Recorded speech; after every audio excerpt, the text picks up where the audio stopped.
Okay, let's dive into this. Forget Wall Street for a moment. Forget crypto. Yeah.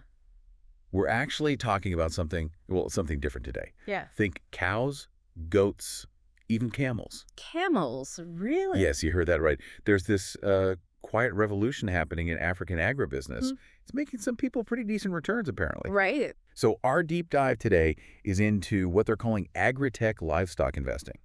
It's really taking off in places like Kenya, Nigeria, Tanzania. Mm-hmm. And it's this interesting blend, ancient farming traditions meeting modern tech. So how does it actually work for someone listening, maybe thinking about investing? Well, okay, so imagine these online platforms, right?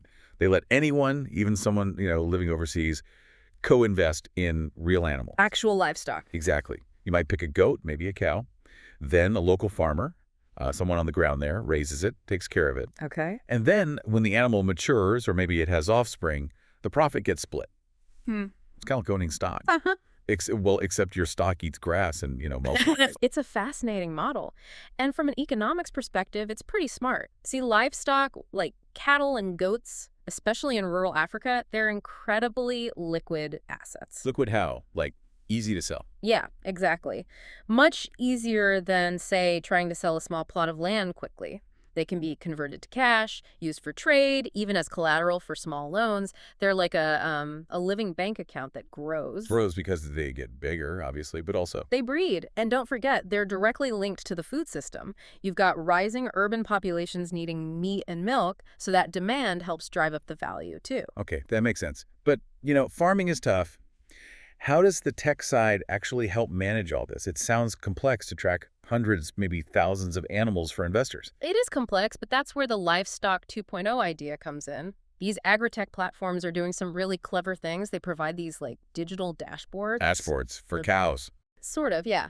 You, as the investor, can often log in and see updates. They use tech, sometimes sensors, to track an animal's health, its weight gain, its growth, often in near real time. Wow, okay. Plus, the platforms usually bundle in things like access to veterinary care, sometimes insurance, even guarantees to buy the animal back.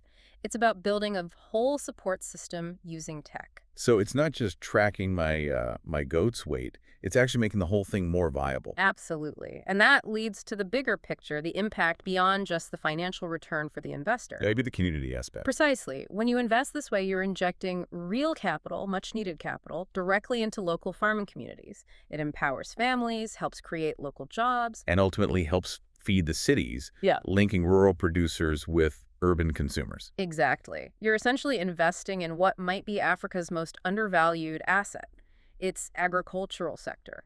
It takes something very local, livestock, and turns it into a potentially global investment class. Okay, but I can hear listeners thinking, what if my cow gets sick and dies?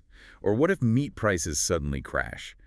Those seem like pretty big risks. They are real risks, definitely. No investment is zero risk. But the platforms are getting smarter about managing them. How so? Well, for starters, many use shared risk models, or they'll encourage you to invest in, say, a small bundle of animals rather than just one. Diversification. Okay, spreads the risk. Correct. And they partner with vets, use the tracking tech to catch health problems early. It's not foolproof, like I said, but it's maturing quickly. They're building in safeguards. And the returns. Are people actually making money? The data from some platforms is pretty compelling. We're seeing reports of returns that sometimes outperform traditional mutual funds. And here's a key thing. Yeah. Often these returns aren't strongly correlated with the stock market. Meaning when, tech stocks take a nosedive, your cow. Well, your cow just keeps eating grass and growing. It's what investors call an uncorrelated asset. It adds real diversification to a portfolio. Interesting. So it's a hedge, almost. In a way, yes. And culturally, think about it, in many parts of Africa, livestock has always been wealth. Right. It's the traditional bank account, a status symbol, a core asset. Right. This tech is basically just digitizing that concept, making it tokenized in some cases even, globalizing it. So, okay, wrapping this up. Maybe the next time someone is bragging about their stock picks or their crypto wallet, you just lean in and ask them, cool, but do you own a camel? Exactly, because maybe, just maybe. Yeah. That camel or that goat or that cow, maybe that's the most powerful wealth builder of them all in this new landscape.